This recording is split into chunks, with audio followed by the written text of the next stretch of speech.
ये कहानी है फिल्म घोस्ट ऑफ डार्कनेस की। कहानी की शुरुआत होती है जंगल में एक सुनसान घर से, जिसमें एक फैमिली रहने आती है। इस फैमिली में 3 सदस्य होते हैं, पति, पत्नी और बेटी। फिल्म में आगे ये दिखाया जाता है कि उसकी बेटी को अकेले सोने में डर लगता है। यह बात अपनी माँ को बताती है, जिसके बाद उसकी माँ उसे समझाती है कि ये सब तुम्हारा वहम है, भूत हमारी दुनिया में नहीं होते।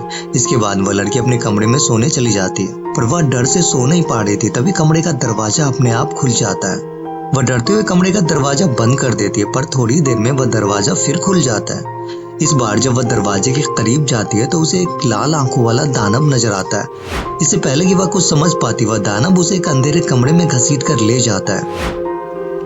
अगली सुबह सब कुछ सामान्य लग रहा था। उसके पिता नाश्ते के टेबल पर बैठे होते हैं, अपनी बेटी को नाश्ता करने को कहते हैं, पर वह पीछे से चाकू उठा लेती है और अपने पिता को बेरहमी से मार डालती है। इधर चिल्लाने की आवाज सुनकर उसकी माँ भी बाहर आती है। यह सब देखकर वह सहम जाती है। इससे पहले कि वह भी कुछ समझ पाती, वह अपनी माँ को भी मार डालती है। अब आगे फिल्म में यह दिखाया जाता है कि उस घटना के कुछ दिन हो चुके हैं। इस घर में 2 लोग आते हैं इन्वेस्टिगेशन करने के लिए, जिसमें से एक का नाम जैक है, दूसरे का नाम जोनाथन होता है। तभी एक आदमी आता है, उसे एक फाइल देता है और कहता है, तुम दोनों को मेरे बॉस ने यहाँ बुलाया है। यह घर 200 साल पुराना है और इस घर में जो भी रहने आता है वह 3 दिन में मर जाता है, और तुम्हें यह पता लगाना है कि इन्हें यहाँ मारता कौन है। इसके बदले में तुम्हें $5000 मिलेंगे। दोनों इस काम के लिए राजी हो जाते हैं। अब वह आदमी इन दोनों को लॉक करके घर और गाड़ी की चाबी ले जाता है। अब जैक और जोनाथन अपने काम में लग जाते हैं। दोनों में घोस्ट को लेकर बहस हो जाती है। दोनों अलग अलग कमरे में चले जाते हैं। तभी जोनाथन को घोस्ट होने का एहसास होता है। वहां उसे एक पर्ची मिलती है, जिस पर लिखा होता है, तुम्हारे पास अब 2 रातें बची है। इधर सपने में जैक अपनी पत्नी को देखता है, जो खून से भरे टब में होती है। तभी उसकी नींद खुल जाती है। अब अगले दिन जोनाथन जैक को बोलता है कि तुम सावधान रहना, क्योंकि यहाँ कुछ ना कुछ तो जरूर है। फिर जैक किचन में आ जाता है। तभी उसकी नजर खिड़की पर पड़ती है, जहां बहुत सारी मक्खियां भिनभिना रही थी। फिर वह भूतिया लड़की नजर आती है, जो बहुत डरावनी दिख रही थी। दरअसल यह वही लड़की होती है जो फिल्म की शुरुआत में अपने माँ और पिता की हत्या कर देती है। यह पूरी तरह घोस्ट के काबू में होती है। जैक उसका पीछा करता है, पर वह गायब हो जाती है। तभी जोनाथन वहां आ जाता है, पूछता है, तुमने क्या देखा?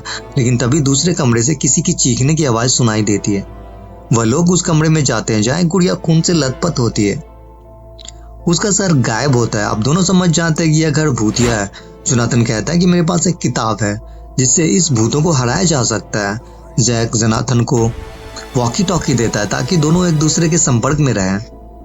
फिर जैक बेसमेंट में चला जाता है, जहाँ उसे दीवारों पर खून लगा होता है, जो बिल्कुल ताजा था। फिर उसे वह भूत नजर आता है, जिसे देखकर डर जाता है। इधर जोनाथन जब कमरे में अकेले होता है तो कमरे का दरवाजा अपने आप खुल जाता है।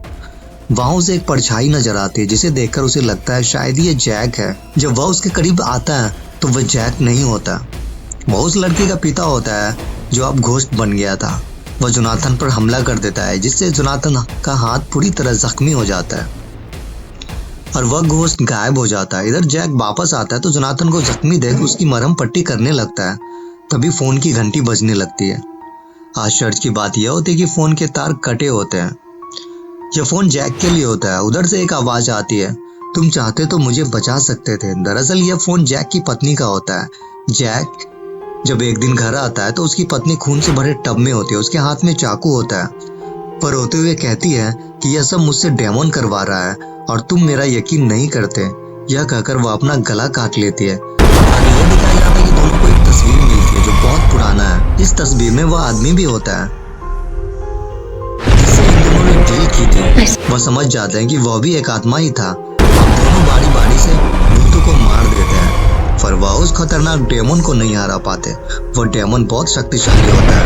अब वह डेमन जैक और जोनाथन को मार डालता है।